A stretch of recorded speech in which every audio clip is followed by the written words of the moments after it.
বলি বোন, তুমি এই মুহূর্তে ভোমরা ঘাটে গিয়ে এক কলস জল নিয়ে এসো, আমরা দুই ভগ্নী পঞ্চবেন্দু নন্দন করব। এই দিদি, আমি তাই যাচ্ছি দিদি।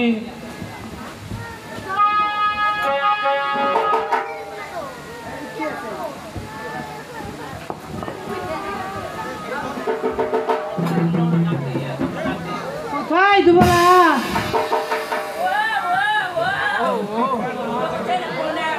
আশীর্বাদ করি দীর্ঘজীবন।